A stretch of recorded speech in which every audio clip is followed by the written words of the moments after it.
The U.S. Department of Energy is cleaning up the Oak Ridge Reservation of residual hazardous and radioactive contamination left over as a result of decades of nuclear energy research. Much of that work has been influenced by the Oak Ridge Site-Specific Advisory Board, a citizens panel that provides independent advice and recommendations on DOE's cleanup operations. You're welcome to attend the meetings and be part of this important work. For more information, call us or visit our website. We'll get started on the monthly regular board meeting, May 13th. Welcome, everybody. Thank you for everyone online being here too. We've got a busy night. And we'll get started with comments from federal and state. Okay, well, good evening. It's good to be here. It's good to see everyone. I introduced myself last time, so I think everybody was here and remembers. So I won't do that again. I just wanted to share some progress with you. You've likely seen in the news and media that we have completed the Alpha 2 demolition earlier. Well, we've now actually removed all of the debris. And that debris amounted to 81 million pounds. So if you ever want to know what a former Calutron uranium enrichment facility, how much it weighs once you take it down, it's 81 million pounds for that one. And because we've completed that, we've also completed the deactivation of Beta 1, another Calutron enrichment facility. And because we've completed deactivation, we're now starting demolition, and we're starting that early. So we're moving right into demolition of Beta 1. And then because we've completed deactivation of Beta 1, we're moving that crew over to Beta 4. To start deactivation there. And so Beta 4, a little unknown fact, is it covers the equivalent of 7 football fields. And I actually used to work in the buildings. Another little unknown fact. But so really good progress at Y12. We're pleased to see how much cleanup we're doing there, but also want to note some progress at Oak Ridge National Laboratory. We've made very good progress in deactivating the isotope row buildings, getting that ready for demolition. And we hope to begin some of the actual demolition later this summer. So making good progress at the laboratory as well. And then lastly, I just wanted to say, as you guys are aware, we are recruiting for new members for the SSAB. And if you have folks that would like to be on the board, or you think would be a good fit, please encourage them to submit their information, because we would like to make sure we have the best and brightest on our board. So with that, I will turn it back over to you, sir. Thank you, Ms. Roberts. Roger, do you have anything? Nothing in addition to what Teresa talked about, but happy to answer any questions anybody may have. I don't have anything. Christoph? Good evening. No comments from the state, no announcements. Yeah, I'm glad to be here and seeing all of you guys. Do we have any? Samantha? Samantha. Yes, sorry. Can you hear me now? Yep. Okay, good. I've had microphone issues for the past few days, but anyway, give me just a second real quick. So from EPA's perspective, an update is that we've been involved at the Oak Ridge site, including continued collaboration with DOE and the state of Tennessee to clean up legacy contamination at the site in order to protect human health in the environment. In addition, the EPA has recently participated in several focus groups targeting longer or larger programmatic issues. One of these areas is the development of strategies to address widespread legacy mercury contamination at Y12 and the Upper East Fork Poplar Creek. Another focus area is the development of strategies for accelerating circular compliant cleanup at Y12 to support NNSA's reindustrialization. Additionally, EPA has been involved with multiple East Tennessee Technology Project land transfers, requests from the Department of Energy, as well as a recent submittal for a waiver from the land use controls, which we just received today. We've met with DOE regarding their ongoing effort to rebaseline projects and budgets and open discussion.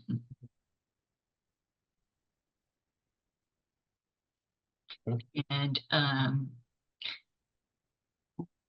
I had broken my back in September and was out of the office for months on leave. And Jana Dawson was named to replace me as the FFA project manager on the site, but I'm still going to be your main contact as the EPA liaison since I'm back to working part-time now, and I live here in Oak Ridge.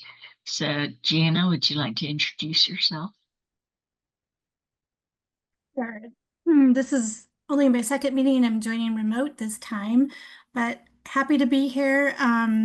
As Samantha said, I'm the EPA FFA manager for Oak Ridge, and Samantha and I would also welcome any questions anyone has. Thank you. Thank you. All right. We'll move into turn it over to Ms. Thompson for the presentation on 28 fiscal year budget development and Thank you prioritization. guys. Thank you guys for having me. I'm going to walk you first through the budget process. I think most of you guys have heard this before, but there's some new faces here. So, and please feel free to stop me if you have questions or anything that not going to bother me. So if you can stop me then, or you can wait till the end, either way.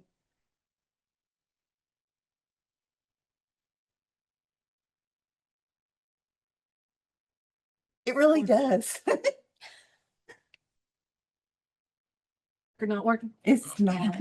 Okay. Thank you. Okay. Thank me up. Yeah, she got it. Yeah. All right. So I'm going to talk about development and prioritization of the FY 28 budget, which that's budget cycle starting right now.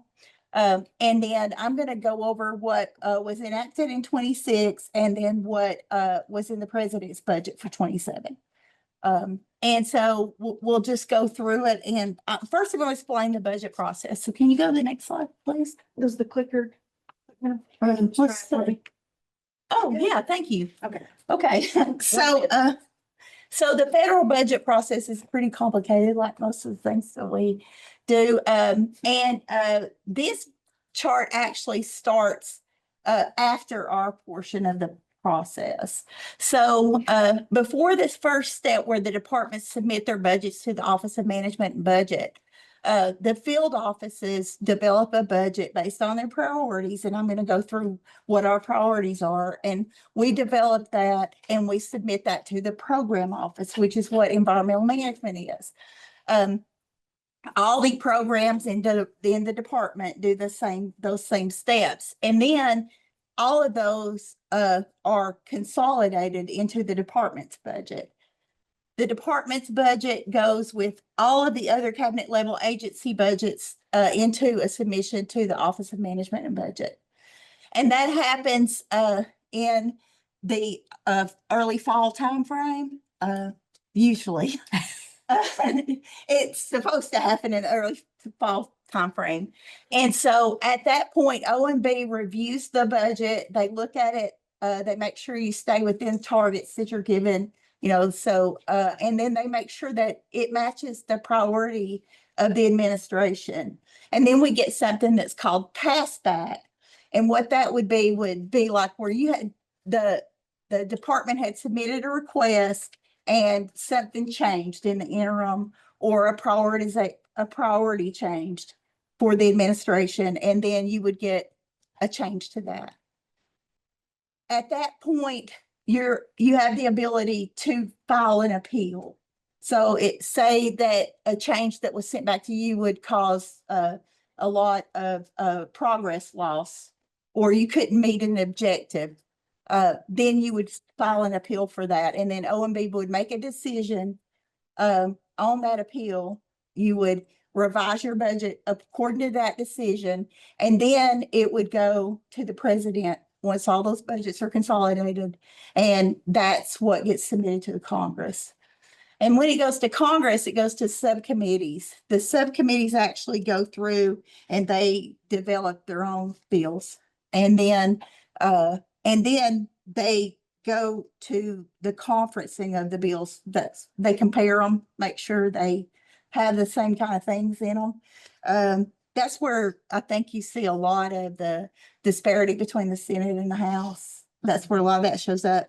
And then once all that's resolved, and that's what you hear about on the news, that's the part you hear on the news, then it goes back for a full vote. And when it's voted on both of the houses, then it goes to the president for signature. And then when it comes back to us, it's sent back to us for us to implement it. And so the next step is I'm going to talk to you guys about how we develop. So we have a comprehensive plan for the entire life cycle. Oh, I'm sorry, Christoph. Go ahead. Oh, on the slide that you were showing here, at which point the SSAB resolution comes and is being considered It's before the first step. before the first? Yes. So the part that we do is before that first step. Okay, so it's Yes. attached to the submittal that goes to OMB. It is. We look at that. That's something, when you send your recommendations to us, we package them up and we send them up to the headquarters budget office with our request. Thank you, I appreciate it. You're welcome. Okay. Did I miss anybody else? Okay. So the next step we're going to talk about is how we develop our budget. So OREM has a comprehensive life cycle plan. And what that means is that we have a plan that has cost, schedule, risk, all evaluated for the entirety of all of our work. Now, we do get sometimes emerging needs. We have to figure out how to fit those in. That happens when you're working in buildings that are 80 years old. But we have a plan, and that's the starting point for our planning, all of our planning. And so what we do is we look at our plan and then we say, are there any changes in the prioritization in our plan? Is there anything that we have that's not included in our plan? And then we go through the next step is we categorize the work and we say, and this is actually how we sequence the work. When I say that, what we send in with our budget is a list of priorities, and our priorities are ranked in order of importance to us. And this is the way that we rank them. The first thing that we fund is the maintenance of safe and compliant operations for our facilities. The second one, we cover our regulatory compliance milestones. The third one, we look at, okay, what are our infrastructure needs? Do we need to build something? Do we need to support future cleanup? Are there upgrades that we need to do facilities to support future work? And then we look at continuing our ongoing cleanup missions. And then we sequence the work to a set of funding targets that we receive. And then we actually we'll get a set of targets at the overall Oak Ridge level. And then we have different colors of money here. And we would get one at the defense appropriation, and we would get a target at the UED&D fund appropriation limit. So is anybody got questions about that? Okay. So then the next thing we would do is when we're getting down into the work that we're going to do, we would look at focusing on our priorities, and our priorities have remained the same for a considerable amount of time. And the first thing that we do is to maintain the facilities and operate them.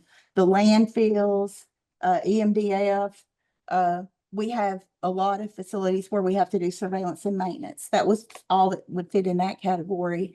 We would look at dispositioning our legacy transuranic contact handle and remote handle waste at TWPC. And in the future, we will address sludge. And then we're working to disposition all the uranium-233 that we have. And then at ETTP, you guys know we've made a lot of efforts in cleaning up the site, finishing the cleanup work there. We're working through the groundwater. We have a few things still going on cleanup wise, shoreline, that kind of thing. And then we're taking that land and we're turning it over for reindustrialization as it becomes available. And we go through the process to make sure that it's able to be transferred. And then we're developing infrastructure to support our future cleanup. Our current cell won't support all the cleanup work that needs to be done at Y12 and ORNL. So we're looking at an on-site circular cell. As many of you know, the mercury treatment facility is currently paused. We are looking at better ways, is that a fair way to say it? Better ways to accomplish that mission. We've had some struggles with that project and we thought we just needed to take a beat and, look at, is there a better way of doing this? And so we're in the process of doing that, and that's going to be reflected. I'm telling you that because you're going to see that when you see the budget request. And then we are continuing the demolition of contaminated facilities at ORNL. And we sequence that work to accomplish cleaning up EM owned facilities, but we also work with Science and NNSA to make sure we support their missions, their future missions, to make sure that we make space available as they need it, and while we're doing the circular cleanup. So. Oh, I'm sorry. Yes, ma'am. In terms of the mercury facility, did the concerns come from the people working on it, that they were running into problems? Or did the concerns come from above in the organization? Both. Both. Yeah. Yes, ma'am. There were issues that it wasn't one particular issue. There were a whole set of things that were not going right. So, and some of those things were recognized by folks at headquarters. Others were recognized by people in our local office here. And that started a conversation between Oak Ridge and our headquarters. And the decision was made to pause the project and find better ways, like Karen said, to meet the original goals of what that project was supposed to do. We feel that we can achieve those goals, maybe not the exact same way, but maybe not as expensive and maybe in a more efficient way. Part of the reason is conditions have changed since the project was first planned. A lot of other things that Y12 and EM have done in the interim have actually had positive impact. So now the assumptions that were made that were present when the project was first planned are no longer true. They're the source of the mercury, the major source of the mercury is no longer coming out of outfall 200. Don't misunderstand me. There's still a lot of mercury comes out of outfall 200, but the major source of mercury that's leaving the site is actually coming from the mercury that's entrained in the sediments. Okay. And so now it's like, well, if you really want to address what's going off site, You got need to to figure- there. yeah, we really need to figure out the sediments in the creek up inside Y12. So we're looking at a lot of different options. There's new technologies that have been developed over the interim. I mean, So, we saw some of the work that ORNL was trying to do in Mhm. CETO. yes, work on they've made a lot of progress. So we're hoping to capitalize on some of the work they've done. I was just curious as to Yeah. how it squished. Thanks. Oh, your questions.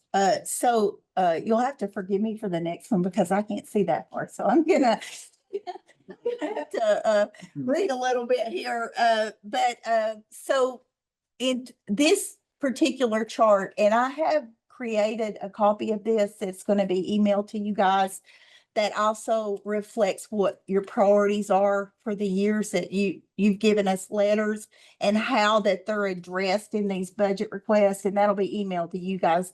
That was a request that was made a couple of years ago, and I've done it. We just are going to send it out to you. So you'll get a copy of this. So if you can't read it, then for us, we have multiple colors of money, and we have defense and UED&D fund money that's active. At one point, we had non-defense funding, which is what we used for the historic preservation, the construction of the History Center and the viewing tower at ETTP. That was a different color of funds than the cleanup funds. And so ETTP is funded out of, if you're looking here, the Uranium Enrichment D&D Fund, which is PBS 40 and 102, which is post-retirement life and medical. And then we have PBS 11D, which is and the rest of them are defense. 11D is the U233 project. That's where we work on down blending process and the U233 inventory here in Oak Ridge. 13B is solid waste stabilization and disposition. That's where our transuranic processing, our true waste processing center is managed out of. This is also where we have, when we have waste that has no path and we're trying to find alternatives for it. We use this to find pathways to disposal and then to eventual disposal. PBS 20 is the safeguards and security that pays for physical security and cybersecurity. The Uranium Enrichment D&D Fund is where ETTP cleanup is right now. There's a lot, that's where the groundwater work is, where any soil that we have to remediate and the shoreline cleanups just to get that site finished so we can get off the site. And then we have you'll see two projects with kind of weird looking numbers.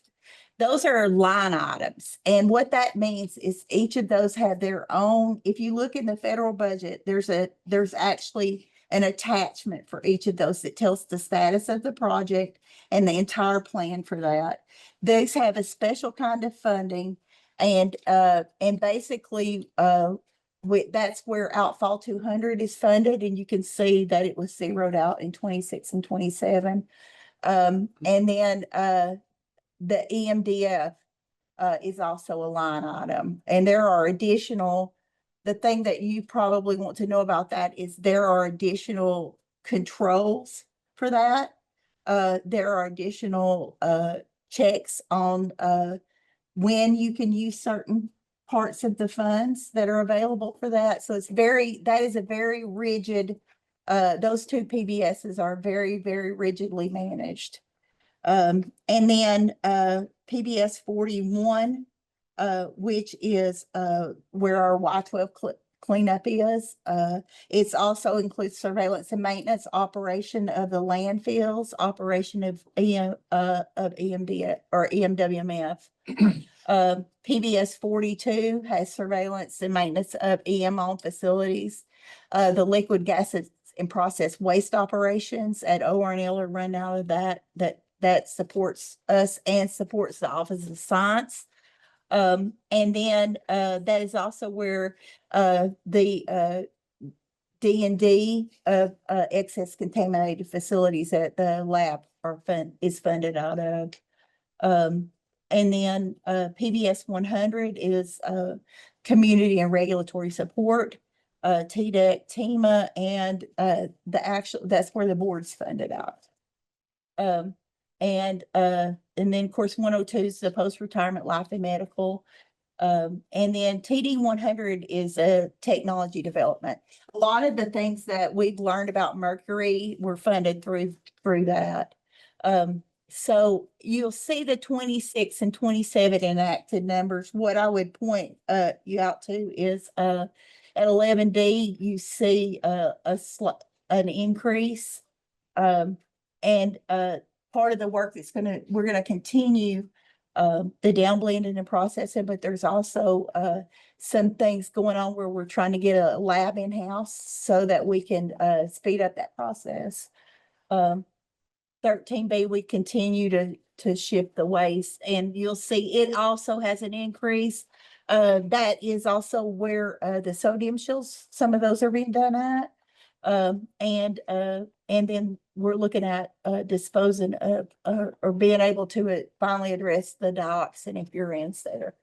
And then ETTP, you see a drop between the 26 enacted and 27.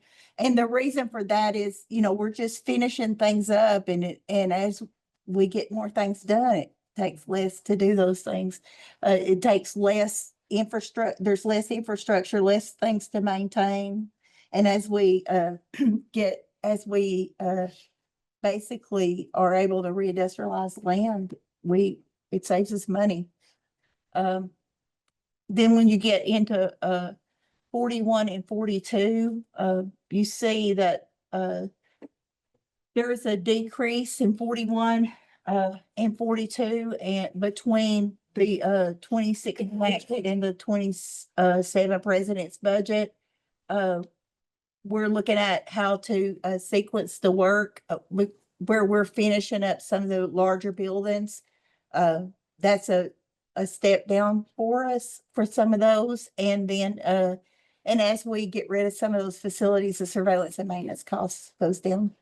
And then at 42, the 225 in 26 is substantially higher than the 27 requests, but in that there's some infrastructure things that need to happen in 26, like at the LGWO, some repairs, some piping upgrades. So those things are expensive on facilities that are very old and you can't just use regular parts for. So a lot of that has to be fabricated, and so that's why that increase. Yes, sir. So it's not a drop in budget from 26 to 27. It's spending more in 26 on LGWO for repairs that are necessary. Right. I was going to ask why the dramatic drop, but apparently you're spending more in 26 for repairs and in LGWO operations. That is true, but there is a slight decrease in the cleanup budget. And it's, we're finishing up some of the isotope row facilities. And so when we do that, some facilities require more labor, some don't. And so all that's included in our planning. But we had two in 26, there are two major things going on at LGWO. They're in that 220. So I would be shocked sir. if those operations costs go down until everything is done.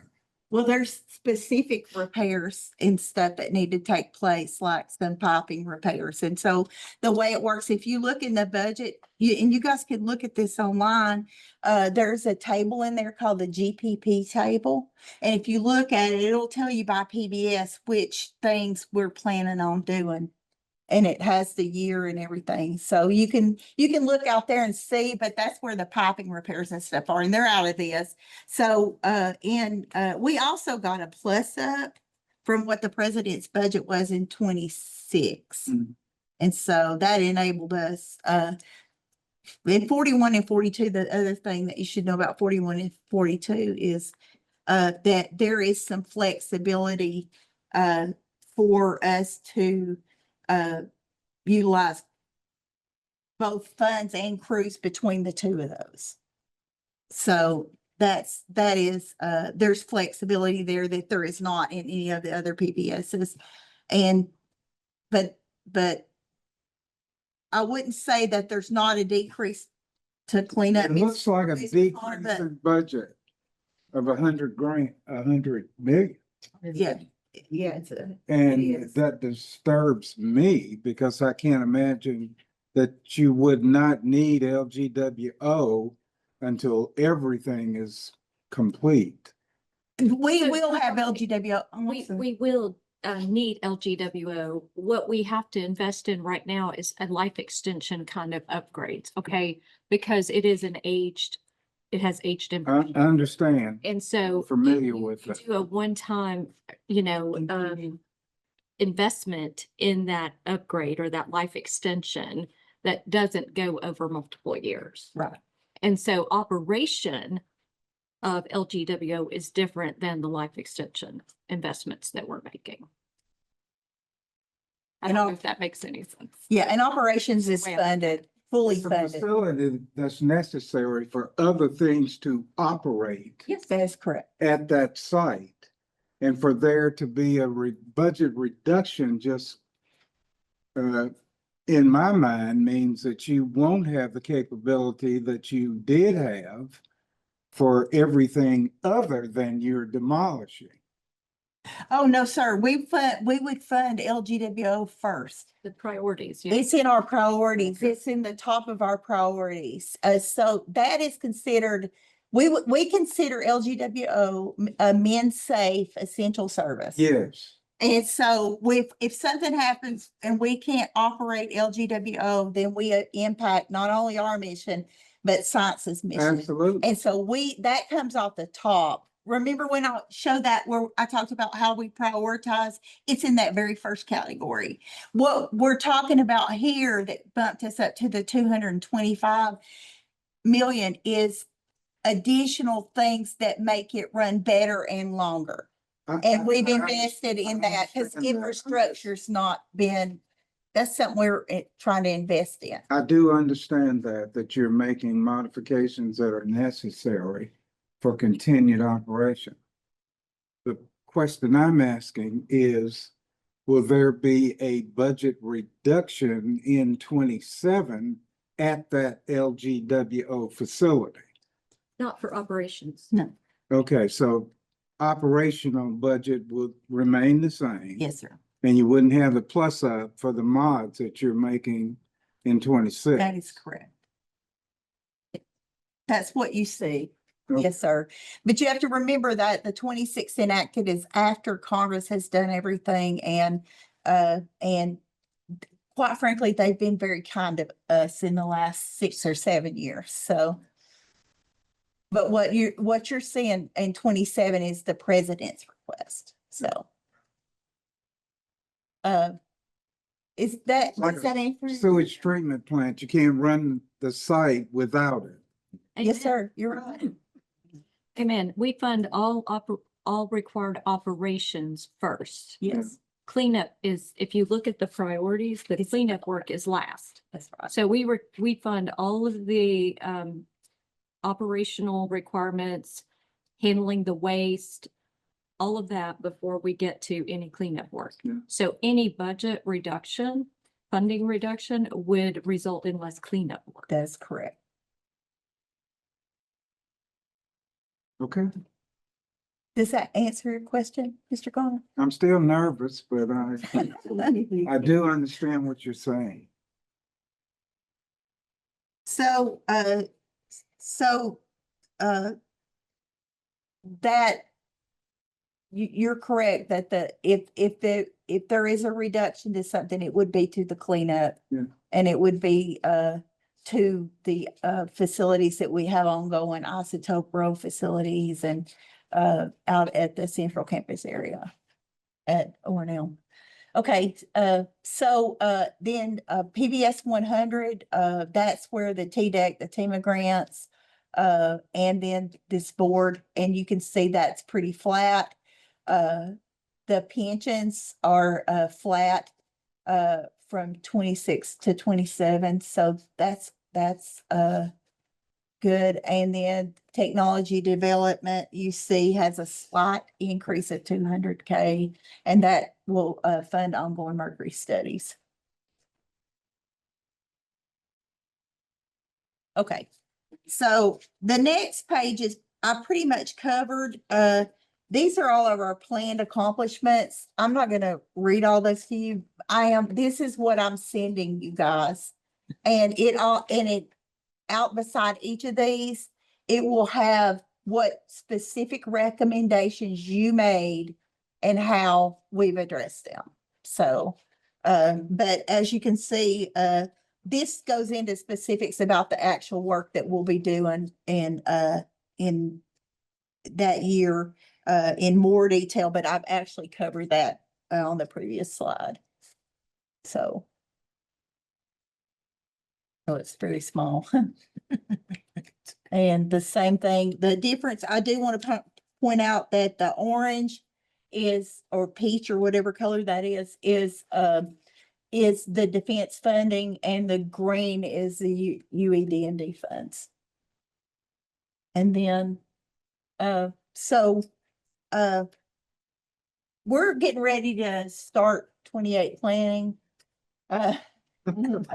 We start planning a long time in advance. And so, what we would like from you guys is to tell us what you want from the department. What are your priorities? What areas of cleanup do you need us to address? And then we will forward those with our budget request up to the headquarters CFO office. So we do share those. And then next year, if nothing happens, I'll be back to tell y'all how we did that. And so, but we do invite your input, and we do use it. We use it from various people in the community. So it is very helpful to us. And I think that's it. Thank you, Ms. Thompson. Thank you. We will open up the questions on the presentation. We'll start with the board. If you would, please raise your placard. We've got some new members that I might not get your names. You got it. Following the rules.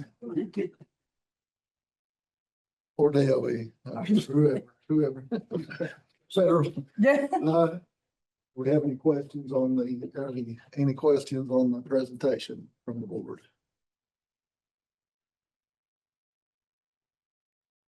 Stuff? Yeah. Thank you. So I will follow up on my question about the SSAB recommendation, and you mentioned that it's being included in a first step in a package that's going to headquarters. I attended several intergovernmental meetings where DOE staff from headquarters was asking and giving an impression that continued input and support can be provided during the whole budgeting process. Okay. So my question is, are you aware of it? And if this is true, in what form the additional support, budgetary support can be accomplished? Since we have only one resolution coming here at a step one. So we were. So actually, in the entire federal budget development process, there are all kinds of different methods of, and I know this sounds silly, but write your congressman. That yes, you can influence the budget development process from the point where you all give us your recommendations. Then the following year, when that budget is being developed at headquarters in OMB to develop the president's budget, you can write to the president. I mean, you can write to OMB. I mean, there are channels that you can utilize. It would not be overly helpful to give a second recommendation to us, because we have no mechanism to transmit that up. And then the very last year of the budget development is, write your congressman. And, as Karen pointed out, Tennessee has been very fortunate in that for a very long time. we had, if you go back far enough, we had Congressman Zach Wamp, who was in the House Appropriations Committee. And then after him, Senator Alexander was on the Senate Appropriations Committee, and now we have Congressman Fleischman on the House Appropriations Committee. That, quite honestly, is very good for us to have and it's good for our program here. So if you want to influence things, I suggest you exercise your rights to contact your representatives. So Do I contact my representatives? Because I can go to his office here in town, talk to his person, which I do about lots of things, not just this. Do I say I serve on the board and I have heard and I understand? Or do I say I am a citizen resident of Oak Ridge in your district? Or do I say both? I mean, should I put forth that I'm on the board or should I keep my mouth shut about the board? The board has put its stuff in as a board. you can state that you are on the board. Yes, Cannot I can't state say the that- board says, I know Right, you that. cannot Yeah, speak yeah, I for know the that. board. Okay, It yeah. is- I it didn't know is whether I could legitimate. say I'm on board. and you can Just curious. Roger, I kind of had a question. I kind of been with Harold on that. It feels like you're backing off the budget. Is there a problem? I mean, can we not spend more money or I'm just asking, like, it just feels kind of. If it's a rainy day and you don't have anything else to do, you can actually go to, there's several websites, but the congressional website, and you can look at the history of budget requests over the years. And what I would encourage you to do is look at budget requests each year, what the president requested for a year, like FY25. And then look at what Congress, and specifically for our Oak Ridge, and then look at what Congress enacted for us, what they appropriated to Oak Ridge, and go through and look at those numbers. What you're seeing right now is not uncommon. I mean, it is a fairly significant, it looks like a fairly significant drop. It is $100 million, a lot of money. Huge drop. But look at the history of our appropriations over the years. And now I'm not saying we're going to get $200 million in that PBS this year. I cannot say that. She would hit me. What I encourage you to do is look at the history. Okay. And I think you will have a different impression of what those numbers may or may not mean. Okay. Thank you. And I think something to remember from our perspective is that we work for the president. Our agency works for the president and his objectives are our objectives. So, we, We represent the administration's budget. Mhm. I'll just keep it that simple. yes. Fair enough. And one thing I would add too is, Karen talked about our priorities.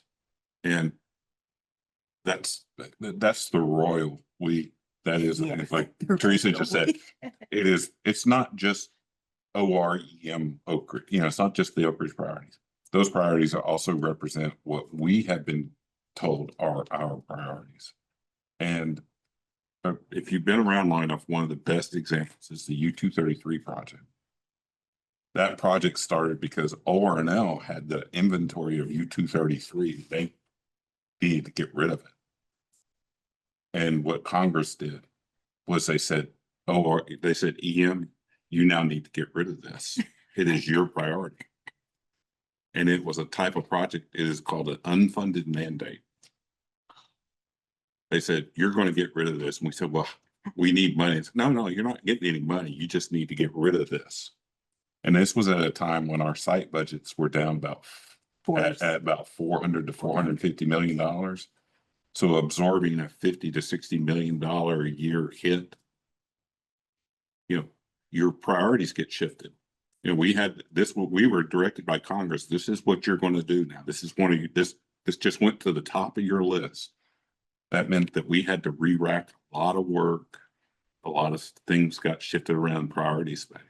We have been extremely fortunate. This is actually one of those projects that has turned into sweet. rose for us. It is, it is you've heard us talk about it. We've taken a negative and turned it into a huge positive. But that's a big example, but there are little examples that happen every year. We're told this is somebody who does not live here in Oak Ridge tells Oak Ridge that you're going to do this or that. And it is our priority now.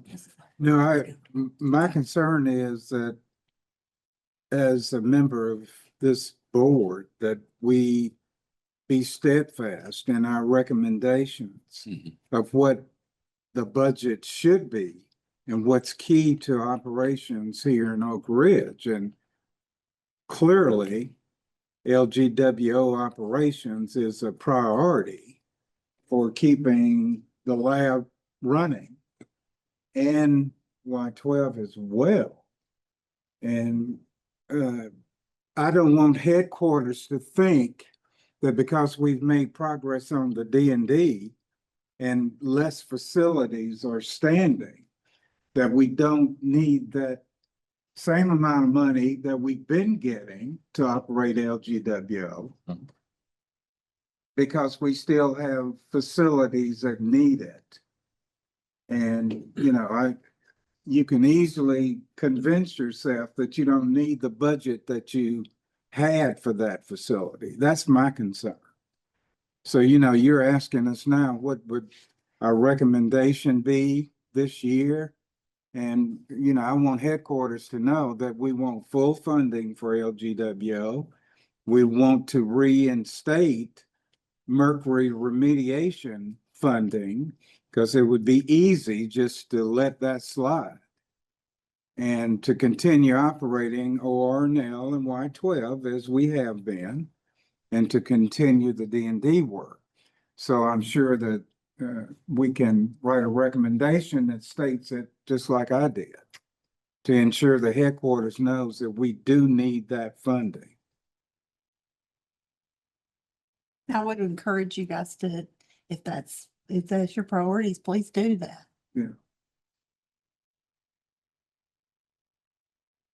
Have any questions? I don't see any hands raised online. Any comments or hands from Anybody else online? They're not online. Anyone online has questions, please raise your hand or type in the chat window. If we don't have any more questions, we'll go to the public for questions on the topic on this presentation. No questions. For the comment or the next section.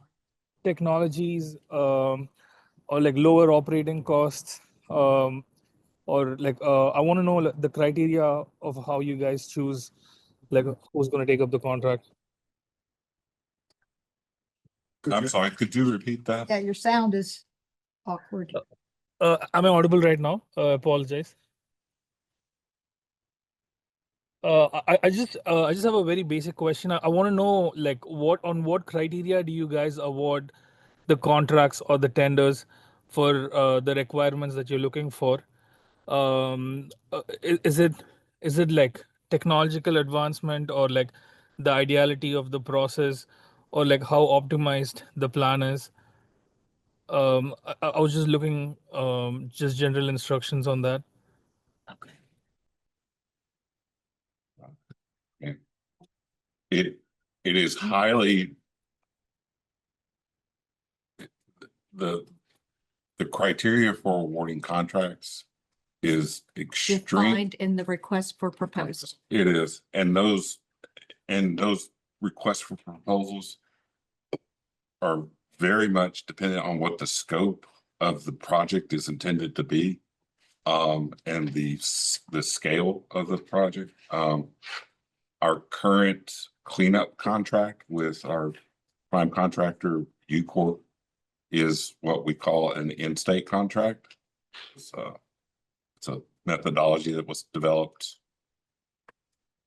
7 or 8 years ago, but we also have cost plus fee. We have M&O. I mean, there are a whole series of different kinds of contracts. And it's just, it is very dependent on what the project is that I would like, without knowing exactly which project you're specifically talking to, it's very difficult to give it any more specific than that. Sorry. I totally understand. And if I like, how do I like contact you guys later? What is the primary source of line that I can keep in touch with you guys regarding the activities that you guys are interested in? If you will send your question to our SSAB representatives, then we will direct you to the appropriate contact within our organization to answer your Thank you question. so much. Thank you Yes. so much. All right. I don't see any other hands up. No placards. We'll go to public, or questions on other topics. You're up. Okay, greetings. I'm Luther Gibson, former member and chair of the board, 40-year employee and vice president of the Coalition of Oak Ridge Retired Employees. I've had one of the issues that I've had is working the nuclear facilities under other transaction agreements. And, in December, Standard Nuclear, one of the companies out there, announced that they'd executed an OTA with DOE, transitioning key operational elements from NRC to full DOE oversight. And there's also been these things called the DOE Energy Launchpad pilot programs. They've also allowed access to INL, not only INL, but also other sites around the nation. And one of the things I pointed out was that OREM removed DOE facility risk at ETTP in 2022, leading to the elimination of emergency planning zone sectors out there. But construction and operation of potential new DOE the facility has category 2 and or operational emergency hazardous material program facilities. It should be considered a serious undertaking. And I found in talking to TDEC, TEMA, the OREM manager and deputy manager, that this activity was proceeding outside their purview. And Teresa did look into it, found that the OTA was with Idaho, and provided a set of orders that were governing.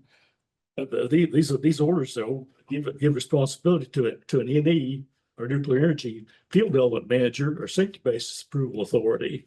And I just don't understand who that is, how that would work here. And I'm still raising the question. Appreciate any more feedback I could get on that. I've got a bunch of other issues. I don't know if my comments got in the packet tonight or not, but I've got a few more things here.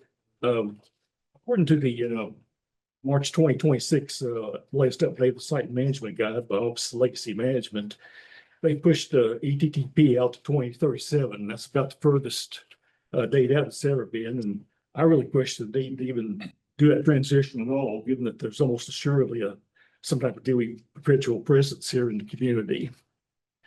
Outfall 200 Mercury facility alternatives.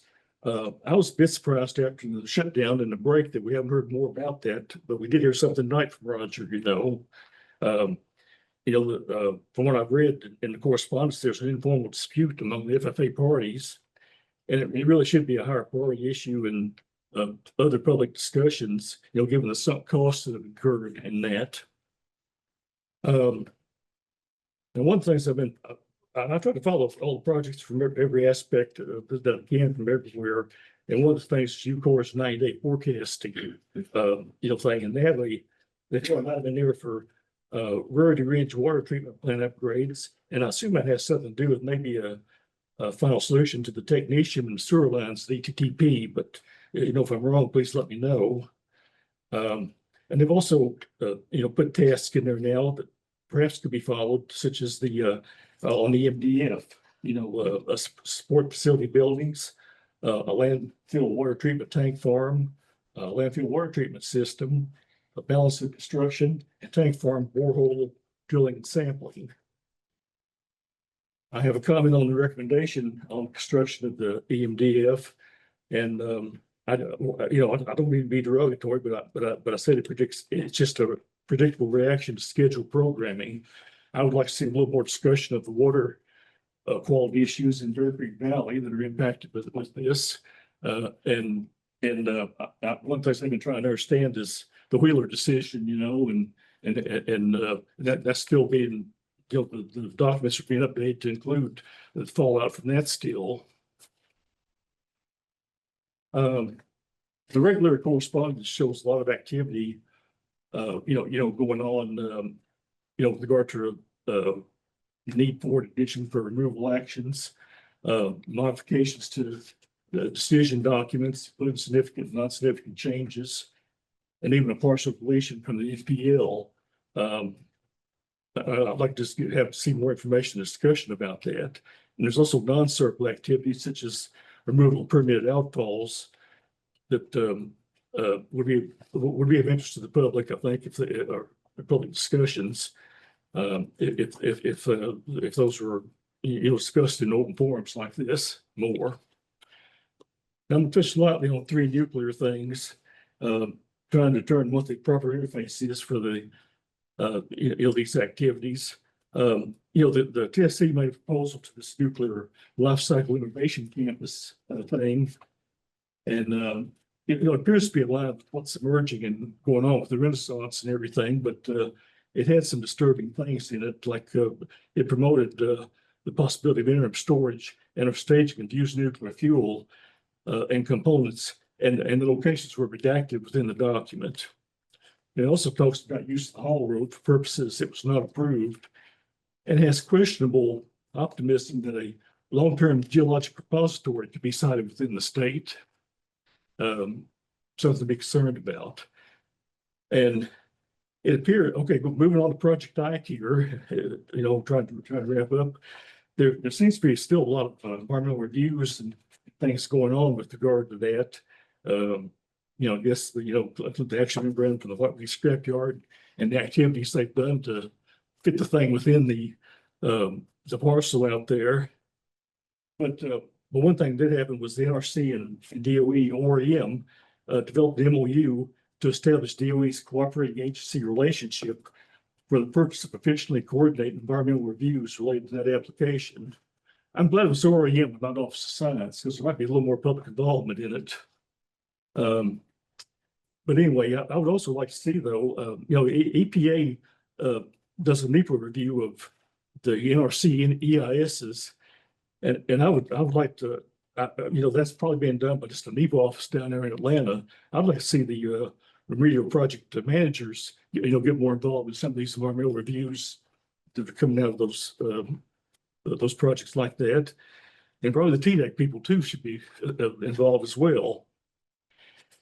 Oklo had an interesting thing. They had a TDEC reviewed a supplemental environmental investigation soil and groundwater management plan, and I'm not able to get a copy of it, but it actually kind of gets into the lack of a formal land use control implementation plan for the excavation penetration permit program. I think that's an issue that TDEC and the DOE have been working on, trying to get jump started again. And then finally, I'm going to comment about Kairos Power.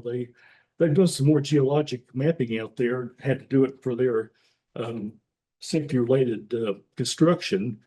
And I just wonder if some of that geologic mapping they've done might add to the knowledge of the subsurface features out there for the legacy groundwater responsibilities.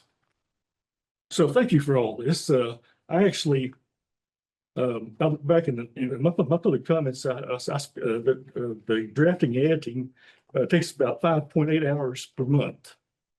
You might consider that. Thank you. Thank you. Have any more comments? Sorry, this is Janet Dawson, EPA. Could you repeat what you said you would like to see EPA RPMs more involved with? I just missed part of that because the sound is a little, it's not real great. Sorry. Is that a question for me? Yes. Yes, sir. Yeah. Can you send that?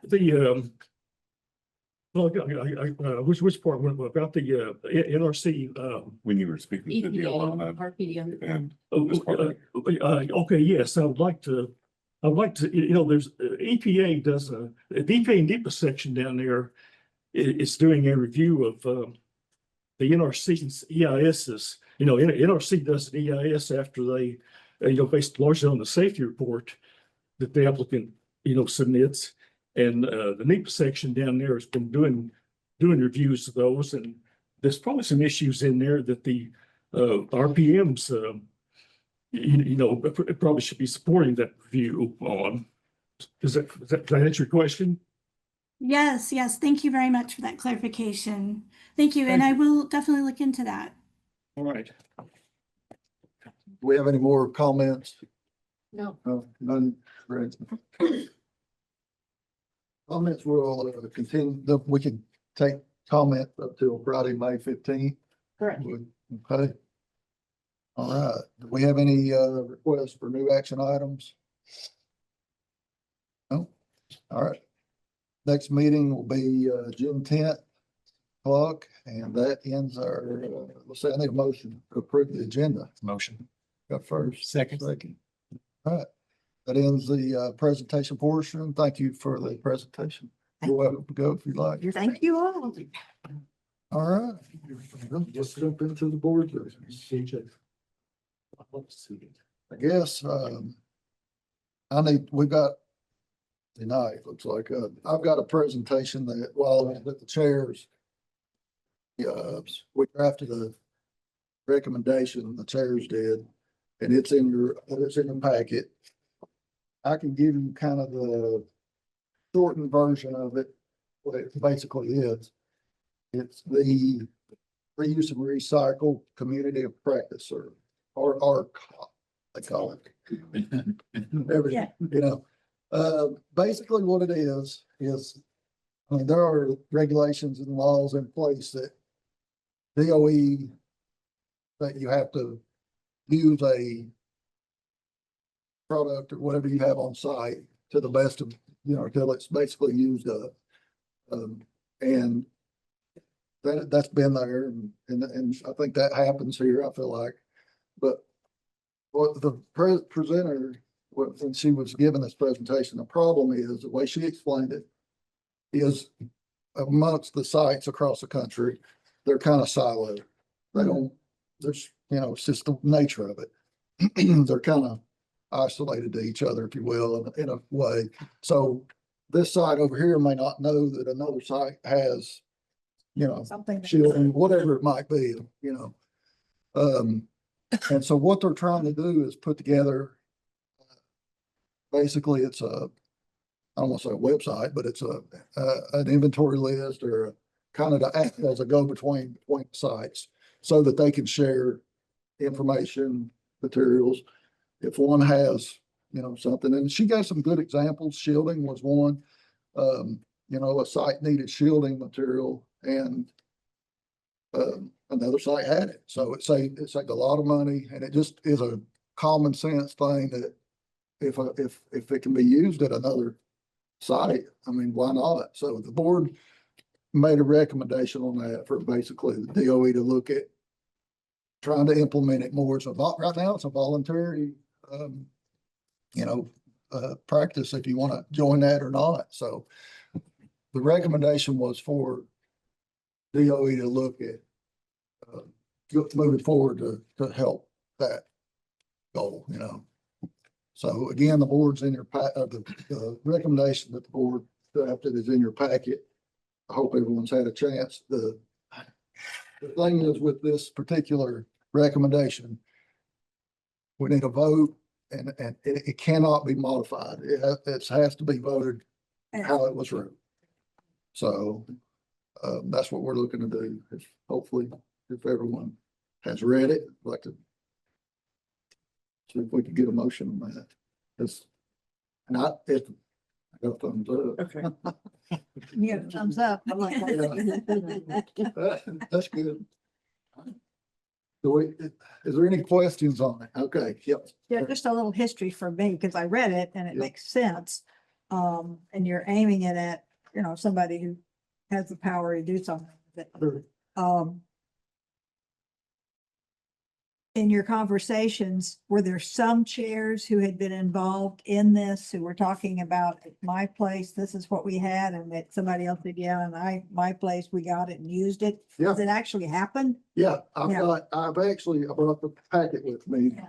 So it has happened It has. successfully, but it's been Um, not encouraged, or did they run the obstacles, No. powers above? They actually said that when they went through this, it was like smooth as could be, and it saved them lots of money. Yeah, that's what I was. So, yeah, that- I've got 3 examples, and I heard those sites actually say, yes. Yeah, this is what we did and this worked. And it worked, yeah. That was So, answers my concern, yeah.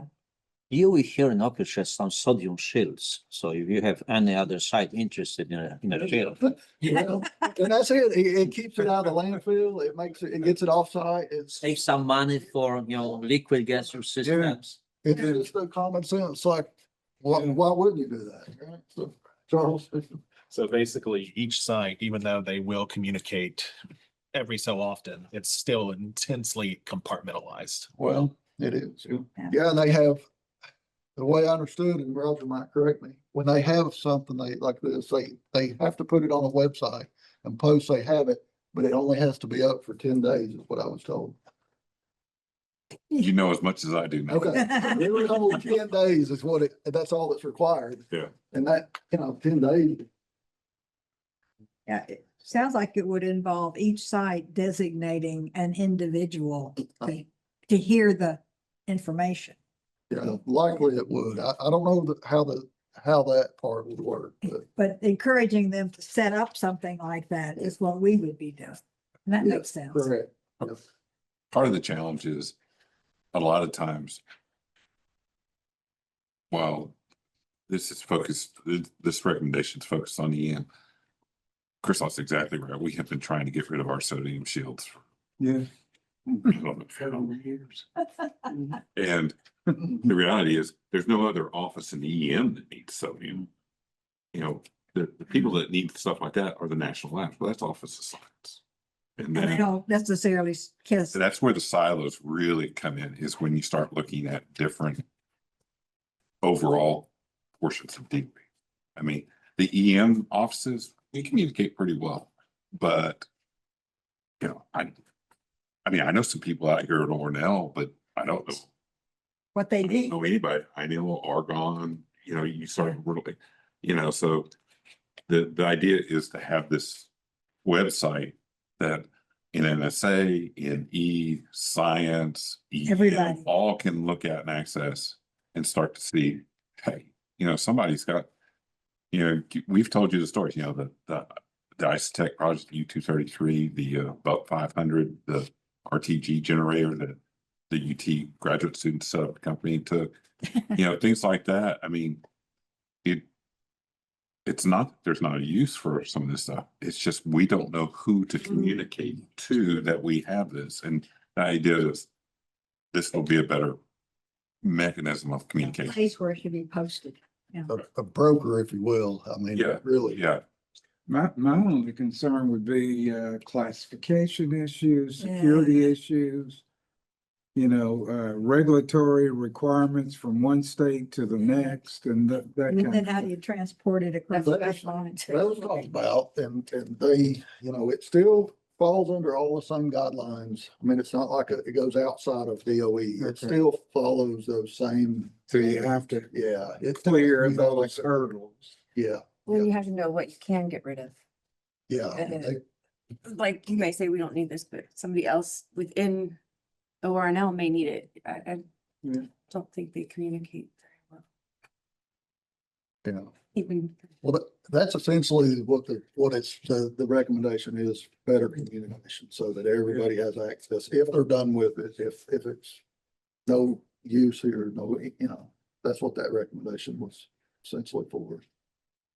How about D&D of nuclear facilities in Oak Ridge? Will they take that? I'll get it to them. They want it. I'd be happy to give that to them. Would be happy to give it. With Mercury too. Yeah. Yeah. Most definitely would give that to them. Okay, yeah. Do we? Anybody have any more questions? I can try to answer. Okay. That, if we could, I mean, if anyone wants to make a motion, I'd like to see if we could get it. Motion. Second. Second. There you go. Would, I think we We need a vote on Yeah. it. vote, yeah, Yeah. actually we need a vote. So if you would, just, Here they come, the thumbs. thumbs up or. Aye. Everyone in the room.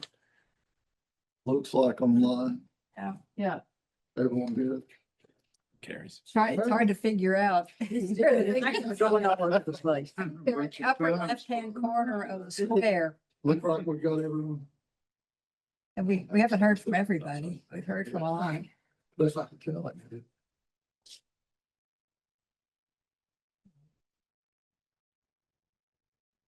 Everybody, yeah, okay, so we've got everybody online, so in the In room. the room, everyone had Everybody. it, so Did it? motion Yep. carries. Yep. Yeah. All right, good deal, thank you.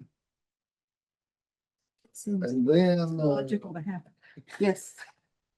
we've got there should be in your packet as well, the draft with the waste disposal has been, worked on. Hopefully everyone's had a chance to look at that. as well. Recommendations are on the page 3 of that. There it is. So this is went through the stewardship, and I guess I can turn this over. I don't know if you've got any. Well, we talked about having Tim Walls coming in and the successes that we've had. On the recommendation. Oh, on the recommendation. On the question. Of the stewardship, so on the waste disposal recommendation that's in your packet. That went through stewardship, and then last week, the executive looked at it and we approved it to be tonight to look at everyone, hopefully. And we can modify this one. If anyone, right? Yeah. Yes. If you guys see something that doesn't look right, or you've got a question. So hopefully you've had a chance to look at that, because it's not too long, but. Yeah, page 3 and 4.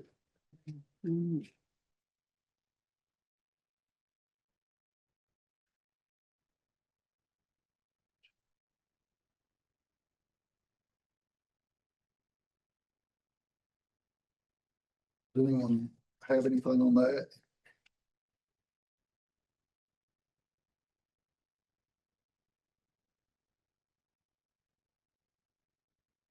We did talk to Christoph at the beginning of the meeting. There were just a couple of edits he asked for that are in the background. They do not affect the actual recommendation piece. I'm not sure, just. Mhm. Yeah, right. So this is the official recommendation that we would make for this year. This is for, yes, for the waste disposal. For the- Waste disposal. Yeah.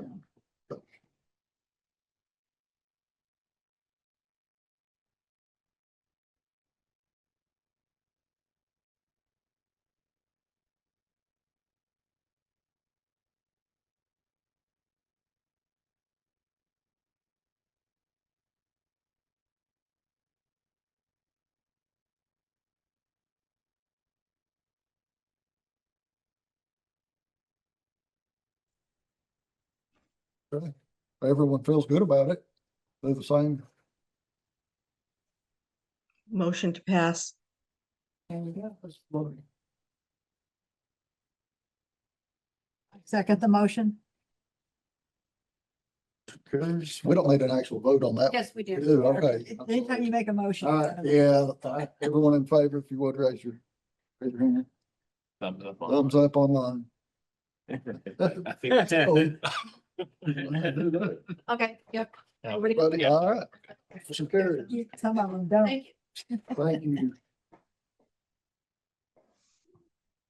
Send it over to Melissa, BDFO's report. Thank you for the recommendation. We will, once we get it, which will probably be tomorrow, we will farm that out to the right person to get your response back. I think we have 60 days to respond back to you. We usually try to get it back to you a little bit sooner than that. The only other thing I wanted to reiterate what Teresa said at the beginning of the meeting. We are in the middle of beginning recruitment. So if you have anybody who's interested, please let us know. And reach out to Shelley and Sarah and send them the information, and we can collect whatever we need to do to get a membership package together. Other than that, that's all I have. To reports, I give the executive, we talked about the budget, the recommendations we made tonight on both of those. We had discussion on those. And member recruitment, we're gonna be, I believe we're losing 6 members. And so It's a, is it 8? yeah. Part of that's because of our last recruitment, we had a couple people that dropped out of the package, so it's not. We try to keep those two sections balanced. It just happened poorly this time. Yep. So if any of you guys, again, just if you know someone, we're gonna need some recruitment. Is it by, you know, I notice everybody's from like different places. Is it divided up geographically? There is a Some of the- multi-county area that we allow people to come from. It's Anderson, Blunt, Loudon. Loudon, Roan, Meigs, Morgan, Campbell. I think there's one more that I'm Knox. Oh, right. So yeah, it's kind of that geographical area. What we looked at was where are people coming from to work here? And then also, we looked at the way the river flows, and that's where, like Meigs comes in because they're downstream. And so those are the places we pull from. The only issue we have is that people that work directly with REM, like if you're with UCOR, which is our prime contractor, that's gonna be a really hard sell because of conflict of interest rules. But a lot of the smaller contractors, we have had folks, like we've had folks that work at RNL come here. And, you know, places where they're not involved in EM work can go. So right now, of the potential vacancies, it's not like, well, we need somebody from Loudoun County, or it's any geographic areas. But you try to, We try to. okay. Like I know that we need probably at least one person from Knox County, just because the way it fell out, we're low on that. Okay. But other than that, you know, we don't like, there's not a hard cutoff. It's kind of more percentage based. It's the kind of we aim for that, but we know it's really hard to, you know. Okay. Next executive meeting is June 3rd, and with that, I'll turn it over to Otto for the food shake. Okay. Like you said, we had Tim Walsh come in and had a discussion on how well we are doing with our progress. And the tear down of Alpha 2 is completely done. And he was really happy with that, along with our, you know, talking about their sodium shields too was another topic, hot topic with him. And talk about the future of K-25 and turning the land over to the public to get it out of our hands. It's basically all done, and a discussion was brought up on if we have anything to do with what we can do with those properties, or discuss on what, if we can limit people doing stuff, and that's basically turned over to the public, state and public facilities. So they take care of that. So we really have no say so over what can be done with those properties anymore. Once it's been turned over, it's out of our hands. So that some things have come up before, and they just want to make sure that, you know, if we could do something, it really is no longer part of our project anymore. So other than that, everything was everything went real well. All right, their next meeting is June 24th. And do we have any additions to the agenda? Additions? All right, well, thank you everyone for tonight. It's been through the night. And need a motion to adjourn. Move to adjourn. First. Second. All right, fair. Oh,